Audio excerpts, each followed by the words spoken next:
Bapak Ibu yang terkasih dalam nama Tuhan Yesus, kita mulai ibadah kita pada saat ini. Mari kita siapkan hati kita untuk memuji, memuliakan Tuhan.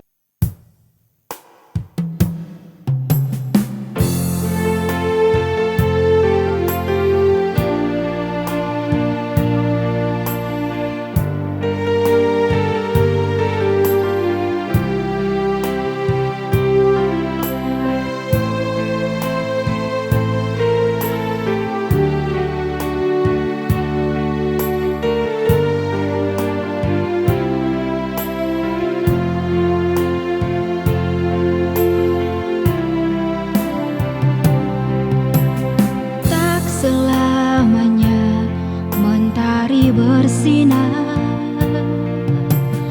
tak selamanya dunia berputar, namun kasih-Mu tetap selamanya.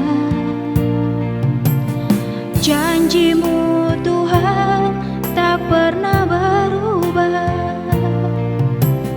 tak selamanya mentari bersinar, tak selamanya dunia berputar, namun kasih-Mu tetap selamanya. Janji-Mu Tuhan tak pernah berubah, selamanya ku cintai tempat kediaman-Mu Tuhan, selamanya ku kagumi kasih-Mu tiada batasnya, takkan pernah Kau ku ingkari. Kasih-Mu selalu ada untukku.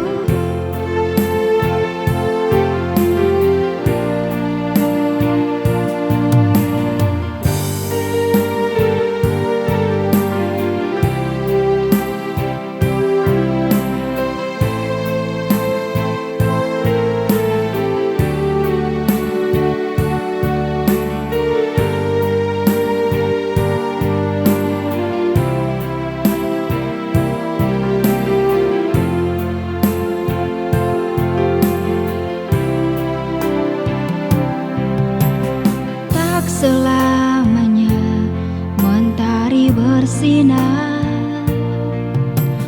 tak selamanya dunia berputar, namun kasih-Mu tetap selamanya. Janji-Mu Tuhan tak pernah berubah, selamanya ku cintai tempat kediaman-Mu Tuhan,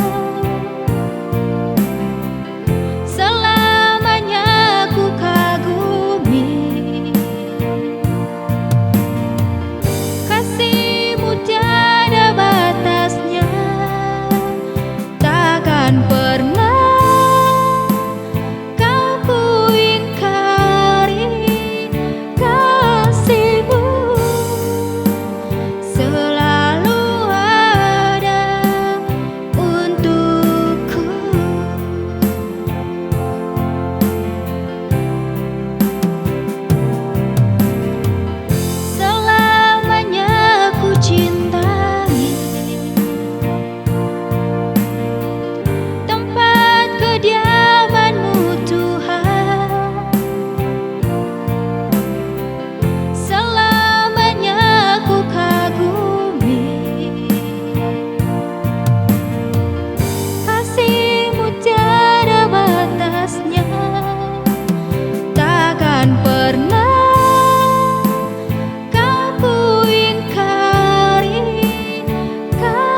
Salam Bapak Ibu Saudara kekasih Tuhan, hari ini kita akan mendengarkan kebenaran firman Tuhan. Saya percaya bahwa lewat kebenaran firman Tuhan ini Anda yang lemah dikuatkan, yang susah dihiburkan. Nah, kekasih Tuhan, Anda pasti sudah siap mendengarkan firman Tuhan yang saya sampaikan. Yang saya berikan tema, yang saya berikan judul adalah mempercayai Tuhan dan mengenal Tuhan adalah satu hal yang sangat luar biasa dalam kehidupan kita.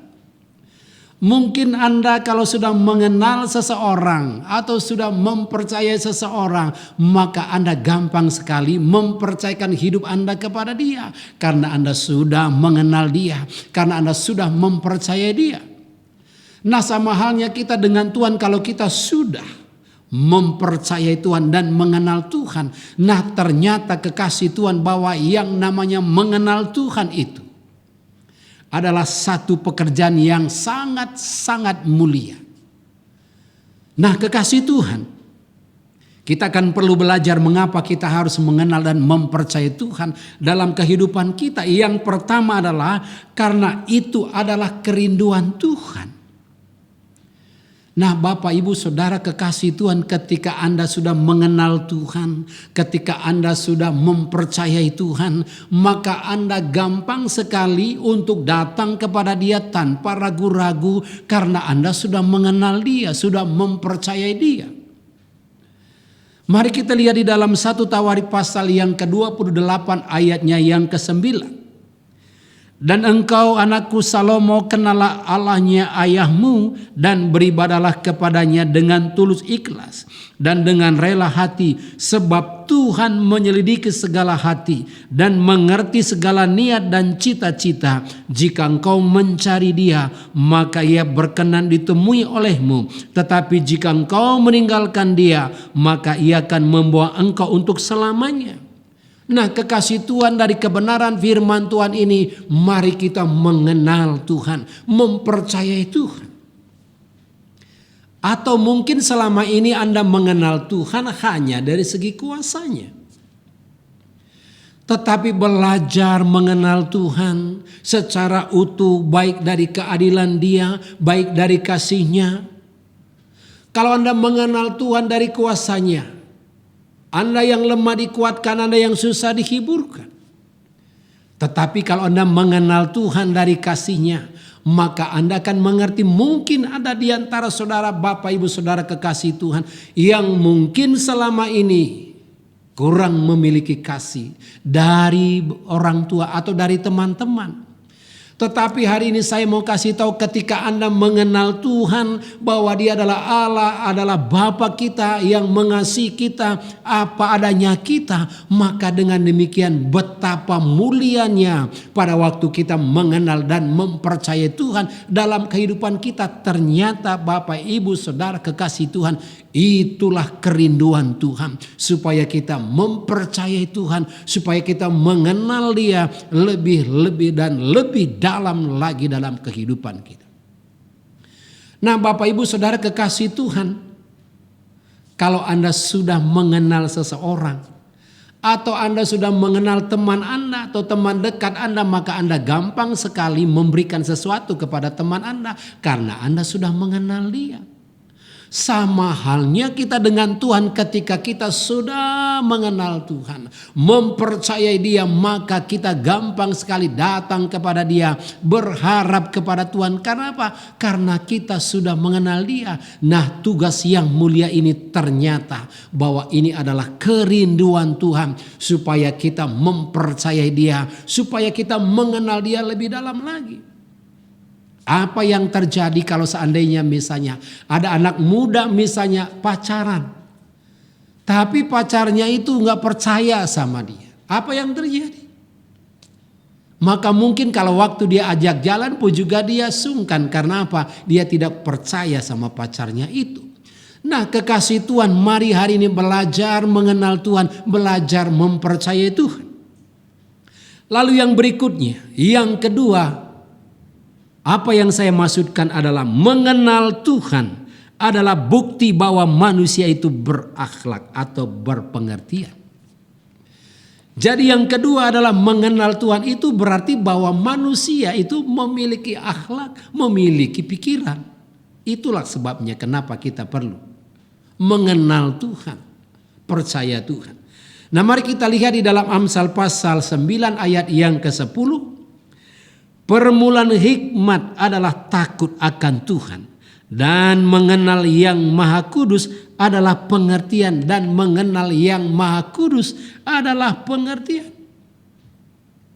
Jadi yang kedua, kekasih Tuhan, pada waktu kita mengenal Tuhan, waktu kita mengenal Dia, kita mempercayai Dia, itu berarti bahwa kita memiliki akhlak, memiliki pengertian. Karena apa? Karena kita mengenal Dia dan mempercayai Dia.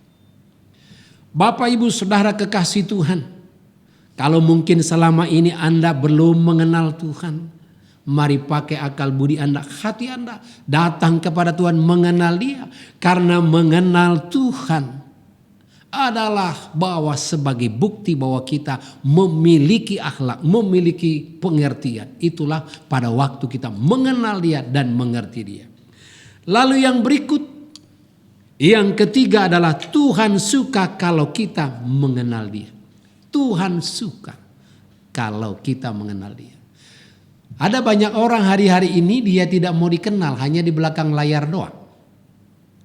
Tetapi kalau hari ini kita belajar dari kebenaran firman Tuhan bahwa itu Tuhan itu senang kalau kita mengenal Dia. Tuhan itu senang kalau kita mengenal Dia. Mari kita lihat dalam Yeremia pasal yang ke-9 ayat yang ke-24, firman Tuhan katakan.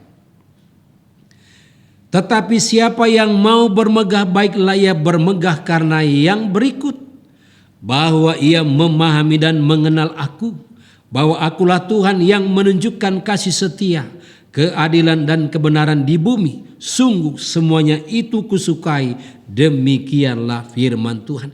Jadi ternyata waktu kita mengenal Tuhan, mempercayai Tuhan, maka Tuhan bilang bahwa itu adalah kesenangan Tuhan. Aku suka, kata Tuhan.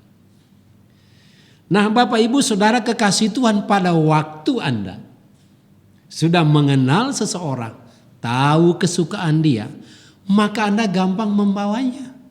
Atau mungkin ada orang yang Anda sudah kenal, kesukaannya gado-gado. Maka Anda membawa gado-gado karena apa? Anda udah tahu bahwa dia senang gado-gado. Sama halnya dengan Tuhan. Ternyata kalau kita mengenal Tuhan dan mempercayai Tuhan, itu Tuhan bilang, Aku suka kalau anak-anakku mengenal Aku dan mempercayai Aku, kata Tuhan. Jadi kalau Tuhan senang, suka kalau kita mengenal Dia dan mempercayai Tuhan, mari. Jangan tunggu sampai besok. Nah, ketika Anda sudah mengenal kebenaran firman Tuhan ini, Anda mulai mengenal Dia, mempercayakan hidup Anda kepada Dia. Lalu yang keempat adalah orang yang mengenal dan percaya kepada Tuhan tidak akan ditinggalkan. Orang yang mengenal Tuhan, mempercayakan hidupnya kepada Tuhan, Tuhan bilang tidak akan ditinggalkan. Wow, luar biasa. Kalau kita pelajari dari kebenaran firman Tuhan, mari kita lihat firman Tuhan di dalam Mazmur pasal yang ke-9 ayat yang ke-11. Orang yang mengenal namamu, percaya kepadamu, sebab tidak kau tinggalkan orang yang mencari Engkau, ya Tuhan. Firman Tuhan katakan bahwa orang yang mengenal Tuhan, orang yang mempercayakan hidupnya kepada Tuhan, Tuhan katakan bahwa Dia tidak meninggalkan kita. Wow, luar biasa. Jadi kalau Anda tahu bahwa Tuhan tidak meninggalkan Anda, pada waktu Anda mengenal Tuhan dan mempercayakan hidup Anda kepada Tuhan, Tuhan bilang, Aku tidak meninggalkan engkau. Anda bayangkan kalau Tuhan tidak meninggalkan kita. Dalam keadaan apapun, masalah apapun, pergumulan apapun. Kalau Tuhan tidak meninggalkan kita, maka kita aman, maka kita akan tenang. Karena kita tahu bahwa Tuhan tidak pernah meninggalkan kita. Nah, kebenaran firman Tuhan mengingatkan kita pada waktu kita mengenal Dia, waktu kita mempercayakan hidup kita kepada Tuhan, Tuhan berkata bahwa Dia tidak meninggalkan kita. Nah, yang menjadi pertanyaan adalah bagaimana caranya kita mengenal dan mempercayai Dia. Bagaimana caranya kita mengenal Dia? Yang pertama lewat hati yang bertobat. Lewat hati yang bertobat. Anda mau mengenal Tuhan, yang pertama Anda memiliki hati yang bertobat. Mari kita lihat dalam Yeremia pasal 24 ayat yang ke-7. Aku akan memberi mereka suatu hati untuk mengenal aku, yaitu bahwa akulah Tuhan. Mereka akan menjadi umatku dan aku ini akan menjadi Allah mereka, sebab mereka akan bertobat kepadaku dengan segenap hatinya. Jadi yang pertama, ketika Anda mengenal Tuhan, milikilah hati yang bertobat. Anda datang kepada Tuhan. Ada banyak orang yang datang kepada Tuhan hanya ingin mujizatnya doang. Tapi dia tidak mau mengenal Dia, tidak mau mempercayakan hidupnya kepada Tuhan. Karena apa? Karena hatinya tidak mau bertobat. Jadi yang pertama, milikilah hati yang bertobat. Milikilah hati yang rindu, haus akan Tuhan, rindu mengenal Dia, mempercayai Dia. Lalu yang kedua, mengenal Tuhan dengan bersungguh-sungguh. Jadi kalau Anda mau mengenal Tuhan dan mempercayakan hidup Anda kepada Tuhan, maka Anda harus bersungguh-sungguh. Mari kita lihat di dalam Hosea pasal 6 ayat 3. Marilah kita mengenal dan berusaha sungguh-sungguh mengenal Tuhan. Ia pasti muncul seperti fajar. Ia akan datang kepada kita seperti hujan pada akhir musim yang mengairi bumi. Jadi yang kedua, bagaimana caranya kita mengenal Tuhan, mempercayai Tuhan, itu dengan sungguh-sungguh. Jangan sampai Anda mengenal Tuhan gak sungguh-sungguh. Apa jadinya kalau Anda misalnya belajar tapi gak sungguh-sungguh? Maka yang terjadi adalah apa? Karena apa? Karena gak sungguh-sungguh. Sama halnya dengan kita, kalau kita mengenal Tuhan dengan sungguh-sungguh, miliki hati yang bertobat, miliki kerinduan mengenal Dia. Pada waktu kita memiliki hati rindu ketemu Dia, mengenal Dia, mempercayakan hidup kita kepada Tuhan, maka Tuhan bilang, maka Dia akan segera datang seperti hujan. Dia akan segera datang. Bayangkan saudara.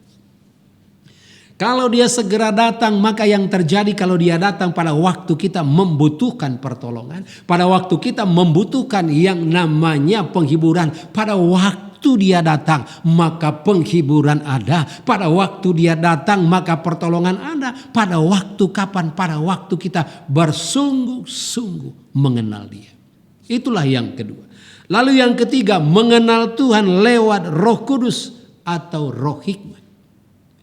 Jadi kalau Anda mau mengenal Tuhan, tidak bisa dipakai dengan akal budi saja, tetapi lewat Roh Kudus. Nah, mari kita lihat di dalam Efesus pasal 1 ayat yang ke-17. Dan meminta kepada Allah Tuhan kita Yesus Kristus, yaitu Bapa yang mulia itu, supaya Ia memberikan kepadamu roh hikmat dan wahyu untuk mengenal Dia dengan benar. Jadi pada waktu Roh Kudus itu Anda terima, roh hikmat Anda terima, maka Anda akan mengenal Tuhan dengan luar biasa. Jadi Anda mengenal Dia, mengerti. Kalau Anda sudah mengenal Dia, udah mengerti Dia, maka dengan sendirinya Anda mempercayakan hidup Anda kepada Dia tanpa ragu-ragu. Jadi minta Roh Kudus supaya benar-benar ada hikmat yang daripada Tuhan, supaya mengenal Tuhan. Pada waktu kita mengenal Tuhan, kita mengenal Dia secara dalam, maka hubungan kita semakin hari semakin baik dengan Tuhan. Maka itu yang membuat kita semakin hari semakin bergaul karib dengan Tuhan, karena Roh Kudus, karena roh hikmat itu diberikan kepada kita. Nah, kekasih Tuhan, saya berharap lewat kebenaran firman Tuhan yang saya sampaikan hari ini, saudara boleh dibangun, saudara boleh dikuatkan, saudara boleh diteguhkan lewat kebenaran firman Tuhan ini. Saya sampaikan, mari kenal Dia dan percayakan hidupmu kepada Tuhan. Tuhan Yesus memberkati. Mari tundukkan kepala, kita berdoa. Bapa di sorga, kami mengucap syukur untuk kebenaran firman-Mu. Hari ini Tuhan mengajari kami supaya kami boleh mengenal Tuhan dan mempercayakan hidup kami kepada Tuhan. Karena kami tahu ya Tuhan, pada waktu kami mengenal Engkau, Engkau adalah Tuhan yang dahsyat, yang luar biasa, kasih-Mu tidak terbatas, maka kami bisa mempercayakan hidup kami kepada Tuhan. Pada waktu kami mempercayakan hidup kami kepada Tuhan, maka yang terjadi adalah pada waktu kami susah Engkau menghiburkan kami. Pada waktu kami membutuhkan pertolongan, Kau segera hadir menolong kami. Terima kasih Bapa di sorga. Biar firman-Mu tidak kembali dengan sia-sia, tapi firman-Mu berakar, bertumbuh dan berbuah lebat. Hamba-Mu berdoa bagi umat-Mu yang mendengarkan firman-Mu. Mereka yang lemah dikuatkan, yang susah dihiburkan, yang sakit disembuhkan, yang terikat dibebaskan. Terima kasih Bapa di sorga. Di dalam nama Tuhan Yesus kami berdoa dan mengucap syukur. Haleluya. Amin. Amin. Kita sudah mendengarkan kebenaran firman Tuhan. Kiranya kebenaran firman Tuhan ini boleh memberkati, menguatkan, bahkan meneguhkan kita semua.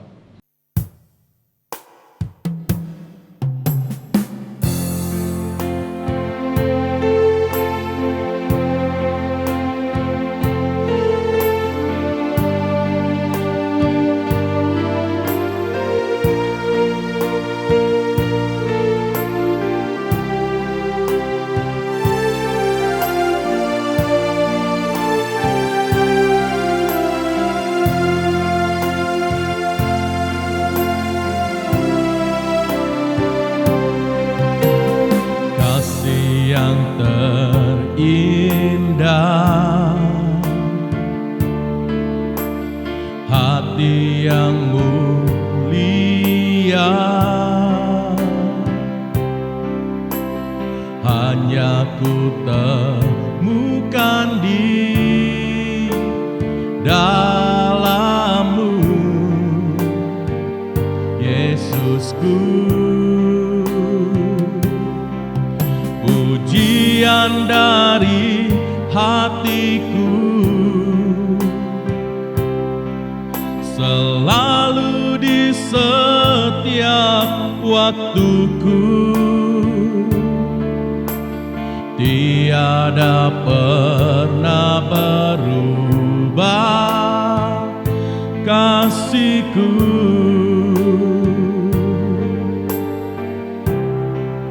Karya terbesar dalam hidupku, pengorbanan-Mu yang selamatkanku.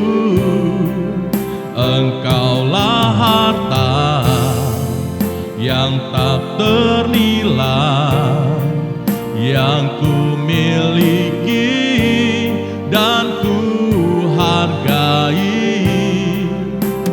Yesus, Engkau ku kagumi.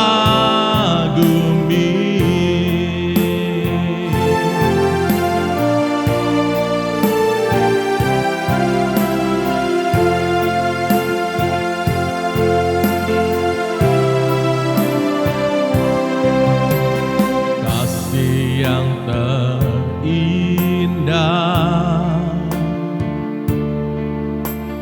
hati yang mulia,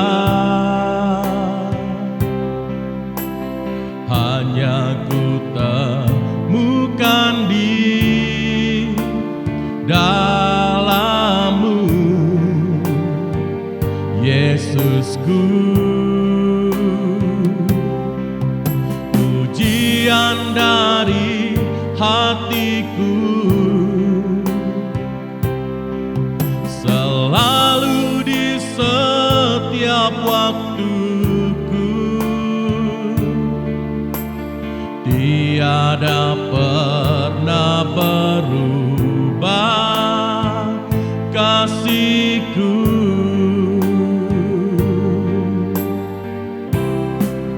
Karya terbesar dalam hidupku, pengorbanan-Mu yang selamatkanku. Engkaulah harta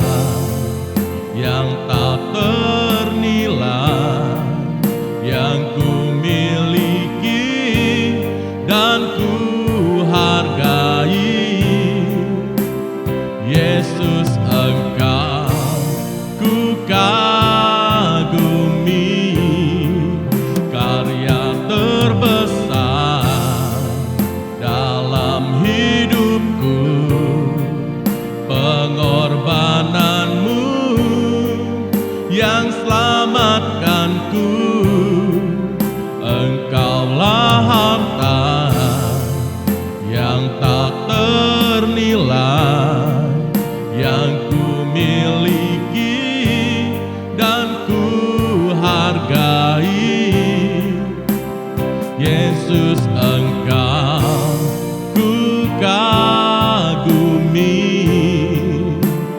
Yesus, Engkau ku kagumi. Yesus, Engkau ku kagumi.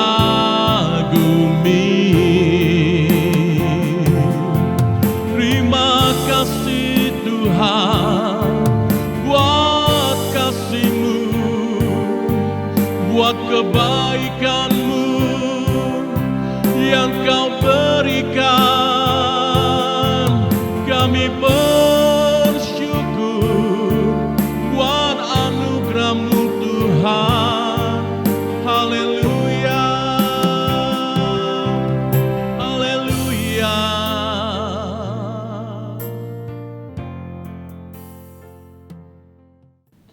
Nah, mari kekasih Tuhan, ini waktunya kita menerima berkat dari Bapa kita. Arahkan hati dan pikiranmu dan angkatlah kedua belah tanganmu dan aminkan setiap apa yang saya ucapkan. Diberkatilah keluargamu, diberkatilah kesehatanmu, diberkatilah pelayananmu, diberkatilah pekerjaanmu, diberkatilah usahamu mulai dari sekarang sampai selama-lamanya. Biarlah kiranya damai sejahtera dari Allah Bapa dan dari Tuhan Yesus Kristus yang sudah rela berkorban, dan Roh Kudus yang setia menghibur, menguatkan, meneguhkan saudara dari hari ini sampai selama-lamanya, sampai Yesus datang yang kedua kali. Semua yang percaya katakan amin, amin, amin.